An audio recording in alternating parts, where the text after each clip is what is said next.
사랑하는 성도, 오늘 종료주일입니다. 종료주일이라고 하는 것은 예수님께서 예루살렘에 입성하신 날을 기념하는 주일이죠. 그리고 이제 본격적으로 고난주간을 알리는 시점이라고 할 수가 있습니다.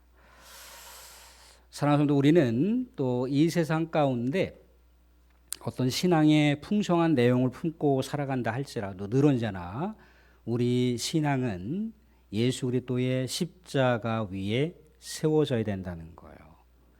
예수 그리스도의 십자가가 우리의 신앙의 핵심 가치를 차지하지 못할 때는 두 가지의 한계에 봉착할 수가 있습니다. 예수 그리스도의 그 십자가가 우리의 심령 가운데 없으면 우리의 신앙은 잘못하면 모래성을 쌓는 신앙이 될 수가 있습니다. 어떤 삶의 고난과 시련이 갑자기 몰아닥치게 되면 정말 순식간에 무너지는 그런 모래성과 같은 모습이 될 수도 있다는 거예요. 또 다른 하나는 뭐냐면 예수 그리스도의 십자가가 우리의 심령 가운데 없으면 우리의 신앙이 자칫 교만한 신앙이 될 수가 있습니다. 항상 우리는 십자가를 바라보면서 하나님 어찌하여 나 같은 죄인을 이렇게 사랑하셨고 이렇게 나에게 은혜와 축복을 내려주셨습니까? 라고 하면서 예수님께서 십자가를 지셨던 그 겸손한 순종하는 모습이 나의 삶 속에 이렇게 투여되어서 늘 언제나 십자가를 바라볼 때 우리가 겸손한 신앙을 우리가 세워갈 수가 있는데, 십자가가 우리의 삶 속에 없으면 우리의 신앙은 자칫 주변에 있는 사람들과 상대적으로 비교할 수가 있다는 거예요. 내가 저 사람보다는 영성이 좋은데, 내가 저 사람보다는 믿음이 좋은데, 상대적인 어떤 우월감에 사로잡혀서 우리의 영성과 우리의 믿음이 마치 대단한 것인 것 마냥 착각할 수도 있다는 거예요. 우리는 그저 십자가 앞에 엎드릴 수밖에 없는 죄인인데도 불구하고 우리가 자꾸만 우리 스스로를 높일 수 있는 그런 여러 가지 신앙의 약점을 노출할 수가 있다는 겁니다. 사랑하는 성도들, 세상은요 수많은 어떤 역사의 변곡점이 있어요. 그리고 수많은 역사 때마다 시대 정신이라고 하는 게 있습니다. 그것은 어떤 특정한 사건일 수도 있고요, 특정한 인물이 될 수도 있다는 겁니다. 그런데 우리에게 영원히 변하지 않는 시대 정신이 있다는 거예요. 우리의 영원히 변하지 않는 인생의 지향점이 있다는 겁니다. 그게 바로 십자가 예수입니다. 십자가 예수는 우리 모두의 시대 정신이고 우리 모두가 영원토록 지향해야 할 삶의 목표임을 우리가 믿으시기 바랍니다. 사랑하는 이 땅 가운데 우리가 성령 안에서 십자가 예수 그리스도를 바라보면서 오늘도 또 역시 동일하게 우리 하나님께 한 걸음 한 걸음 그렇게 신실하게 나아가는 성도의 신앙의 여정길이 되실 수 있기를 주님의 이름으로 축원드립니다. 사랑하는 성도들, 오늘 말씀 가운데 보시면 예수님께서 사랑하는 친구 나사로를 베다니에서 죽었지만 다시 나흘 만에 나사로를 살려준 사건이 있고 나서 이제 베다니에서 예루살렘으로 이동하는 장면을 우리가 보고 있습니다. 베다니에서 예루살렘으로 막 이렇게 입성하는 과정인데 수많은 인파들이, 이 당시가 유월절 명절이기 때문에 예수님께서 예루살렘을 들어가실 때 환호하고 소리치고 열광하면서 난리가 난 거예요.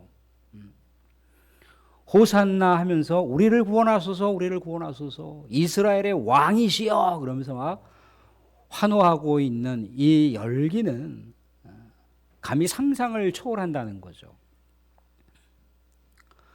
그도 그럴 수밖에 없는 것이 좀 전에 언급한 대로다가 죽은 나사로를 살려주신 그 놀라운 이 기괴한 능력은요, 이미 구약 성경에서도 사람을 살렸던 선지자들이 있어요. 엘리야 선지자가 있었고요, 엘리사 선지자가 있었습니다. 그들도 역시 마찬가지로 죽은 사람을 살려낸 신앙의 역사가 유대 백성들에게는 있다는 거예요.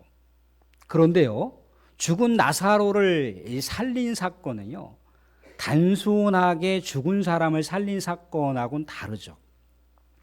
죽은 나사로를 살린 사건은 예수 그리스도의 죽음과 부활의 사건을 암시하는 사건입니다. 뭐 그런 어떤 신앙적인 어떤 깊이 있는 내용을 다루지 않더라도 지금 죽은 나사로가 말씀 가운데 우리가 읽어보지 않았지만 앞에 있는 11장 그 12장쯤을 보시게 되면 나사로가 죽은 지 나흘이나 되었는데 예수님께서 나사로의 무덤에 가서 나사로를 불러일으키는 장면을 볼 수가 있어요.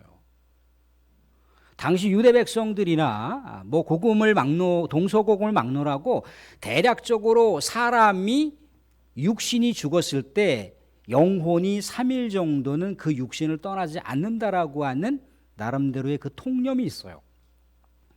그런데 예수님께서 나사로를 살린 시점은 나흘이라는 거예요. 사흘이 지나가는 시점이라는 겁니다. 완전히 죽었다라고 하는 걸 얘기해 주고 있는 거예요.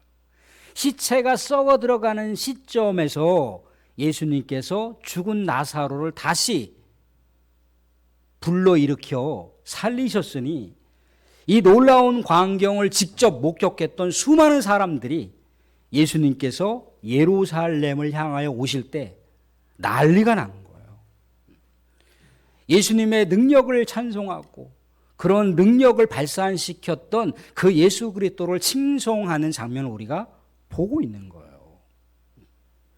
예수님의 그 인기라고 하는 것, 예수님을 향한 그 열광이라고 하는 것은요, 최고 정점에 이르렀던 시점이 바로 예수님께서 나사로를 살려주시고 예루살렘을 입성할 때였다는 거예요.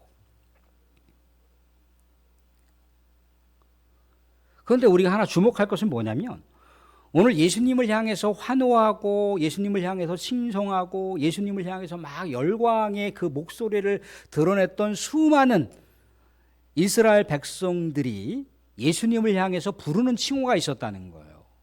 부르는 칭호가 이스라엘 왕이시여. 이스라엘 왕이시여.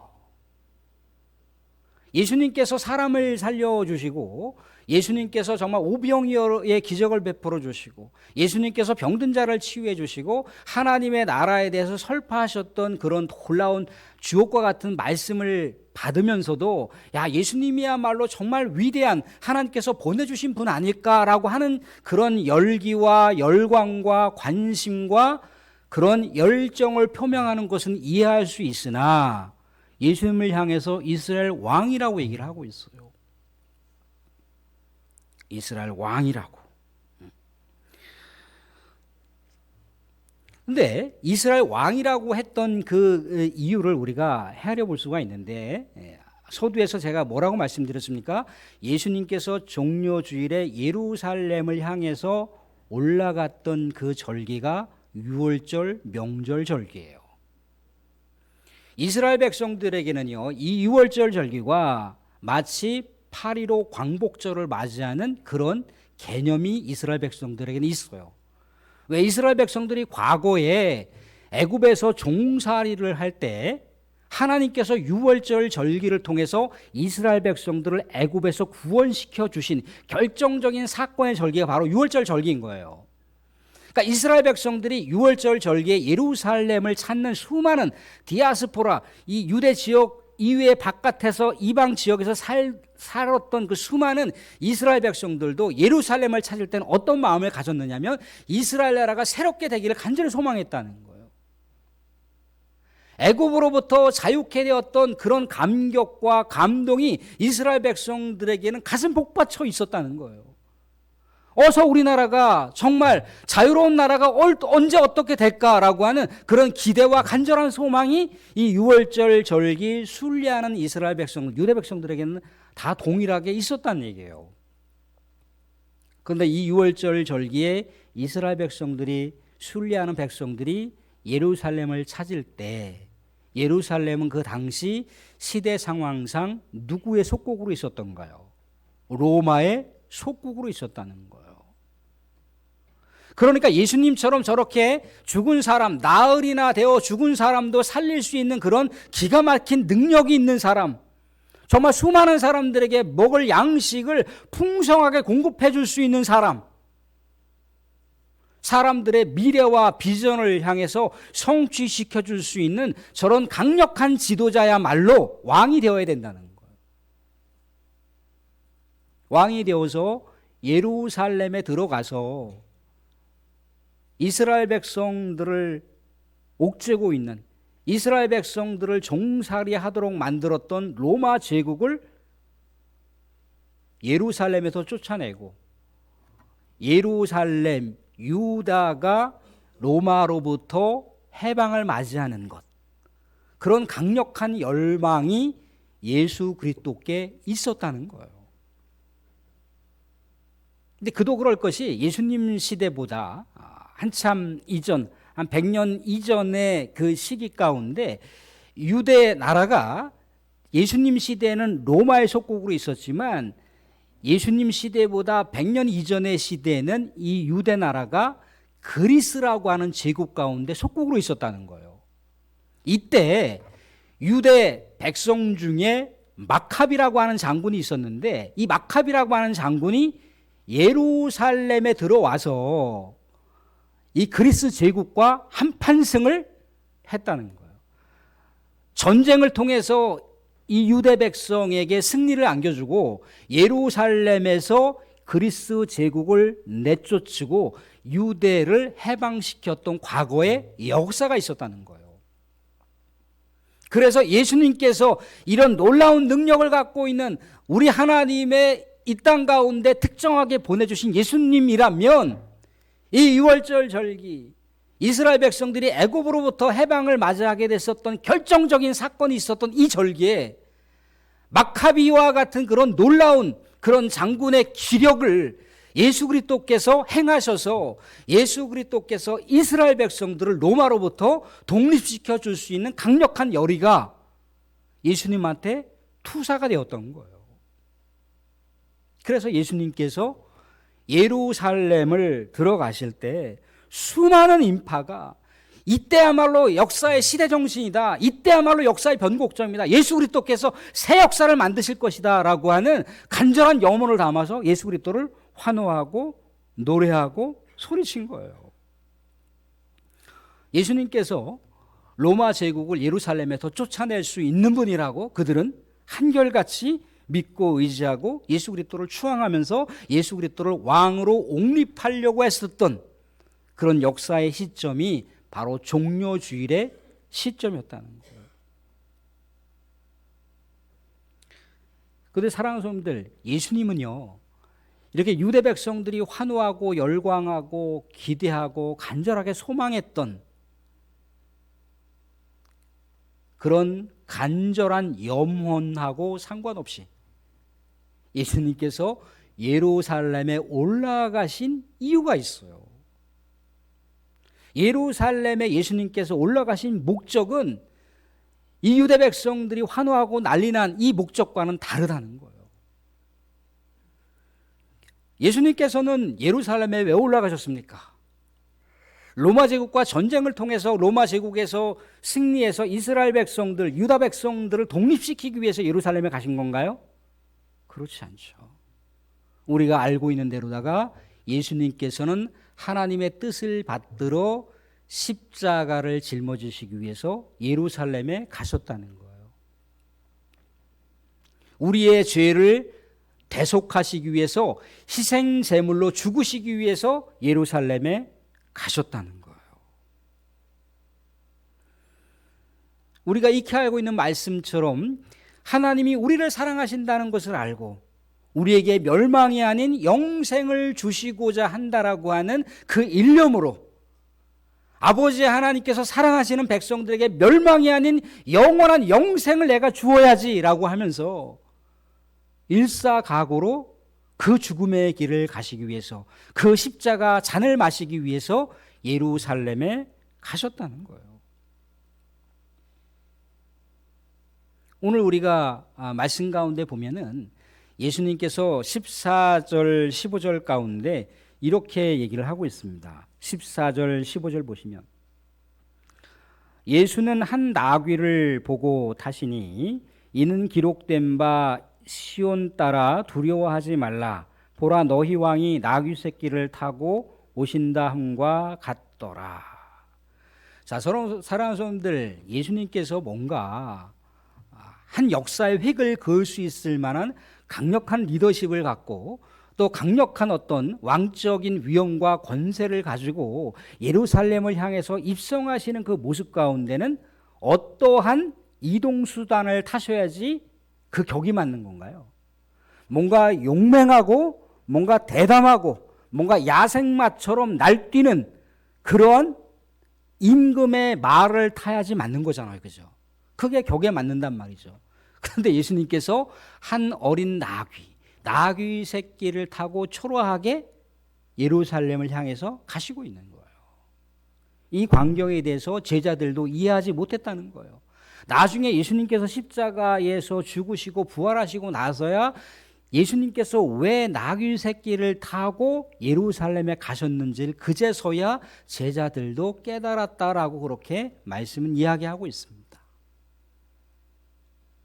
그러니까 예수님께서 전쟁을 위해서 로마 제국과 한판승을 하기 위해서 예루살렘에 가신 것이 아니라는 거죠.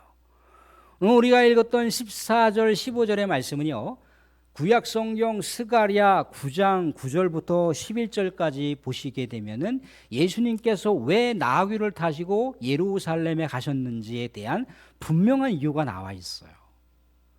오늘 우리가 129번 종려주일 그 교동문을 읽었던 내용에도 분명하게 명시되어 있는 것은 뭐냐면 예수님께서 전쟁을 하기 위해서 예루살렘에 가신 게 아니라는 거예요. 전쟁이 아니라 평화를 주시기 위해서 가셨다는 거예요. 예수님께서 구원을 주시기 위해서 가셨다는 거예요. 예수님께서 의를 이루기 위해서 하나님의 뜻을 이루기 위해서 예루살렘에 가셨다는 거예요. 그것도 예루살렘에 가셨던 것이 단선적으로 유대 백성들에게 평화와 구원을 주시기 위한 것뿐만 아니라 이방 외세 세력들에게조차도 평화와 구원과 우리 하나님의 의를 전해주시기 위해서 그 길을 가셨다라고 나와 있어요.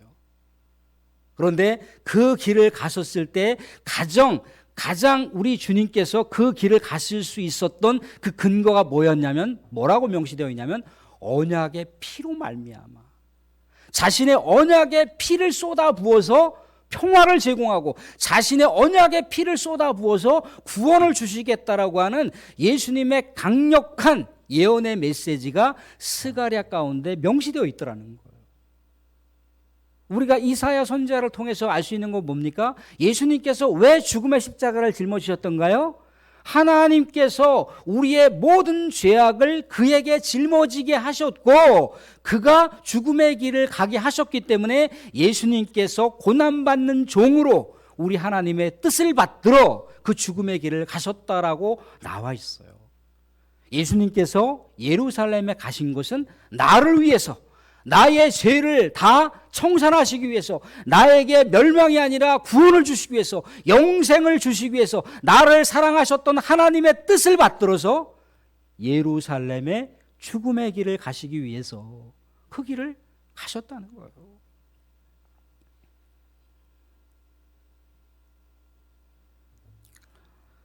사랑하는 성도들, 십자가 예수 그리스도의 십자가가 세상의 논리와 상식으로 이게 이해가 되거나 적용이 되거나 이게 해석이 잘 됩니까? 누군가가 나를 철저하게 미워하고 있고 누군가 나를 철저하게 복수하려고 하는 마음을 갖고 있는데 예수님께서는 뭐라고 얘기하신 거예요? 그들에게 평화를 제공하기 위해서, 그들에게 의를 주시기 위해서, 그들에게 구원을 주시기 위해서.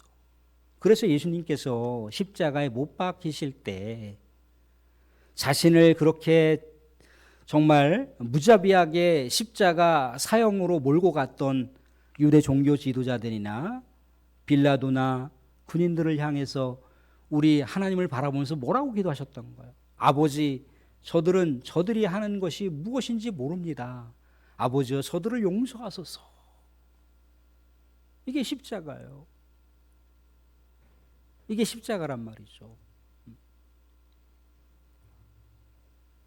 로마 제국이 얼마나 유대 백성들을 인권 유린하고 얼마나 많은 사람들을 십자가나 수많은 그런 처형으로다가 이스라엘 백성들을 핍박하고 죽이고 폭력과 살인이 날마다 끊이지 않는 정말 피바다의 삶을 살았던 이 피눈물을 흘렸던 유대 백성들을 우리 주님께서 바라보실 때 세상의 관점에서는 로마 제국을 어떻게 해서든지 예루살렘으로부터 내몰고 예루살렘의 유대 백성들이 단합해서 일제히 이 로마 제국으로부터 이스라엘을 독립해야 되는 것이 그 당시에 수많은 백성들, 심지어 제자들도 그런 마음을 가졌다는 거예요. 그런데 예수님께서는 어떤 정치적인 해법이 아니라 어떤 해법으로 다가오신 건가요? 자신을 죽여 수많은 영혼들, 자신에게 핍박을 가하고 자신에게 죽음의 모습으로 몰고 갔던 수많은 사람들조차도 용서와 사랑과 평화, 샬롬을 주시기 위해서 그 길을 가셨다는 거예요. 이게 사랑하는 성도님들, 십자가고 이게 예수님께서 세상을 바라보는 비전이셨다는 겁니다. 사랑하는 성도님들, 최근 들어서 참 우리나라 이 국정이 여러 가지 혼란함이 계속해서 가중된 것은 사실입니다. 그래서 뭔가 새로운 어떤 역사의 변곡점을 만들려고 하거나 새로운 여러 가지 역사의 시대 정신에 부합한 어떤 인물을 찾아 나가는 그런 모습들을 우리가 뉴스를 통해서 접해볼 수가 있거나 아니면 우리 일상생활 속에서도 그러한 것들을 피부적으로 느끼실 수도 있을 겁니다. 그런데요, 그것은 세상살이 살아가는 어떤 역사와 어떤 사회의 어떤 모습일 수 있지만 우리의 영원한 역사의 시대 정신은 누굽니까? 바로 십자가 예수라고 하는 것을 믿으시기 바랍니다. 십자가 예수 그리스도께서 우리에게 영원한 인생의 목적지이자 인생의 표대이자 우리가 살아가야 할 삶의 이유인 것을 우리가 잊지 마시고 오직 예수 그리스도를 바라보시면서 영원히 우리가 부를 수 있는 노래가 있잖아요, 그죠? 영원히 우리가 흔들 수 있는 깃발이 있지 않습니까? 바로 그것이 예수 그리스도의 십자가임을 우리가 생각하며 우리가 종려주의를 기념하여 예수 그리스도께서 왜 예루살렘에 가셔야 했는지, 바로 나를 위해서 나에게 영원한 것을 주시기 위해서 그 길을 가셨다라고 하는 것을 우리가 심령에 새기시고 예수 그리스도의 그 놀라운 사랑과 구원과 평화의 십자가를 우리가 심령에 세워놓고 또 우리가 계속해서 우리가 꺾이지 않는 믿음으로 우리 하나님을 향해서 또 한 걸음 나아가는, 또 한 걸음 전진하는 우리 신실한 믿음의 백성들이 되실 수 있기를 주님의 이름으로 축원드립니다. 아멘.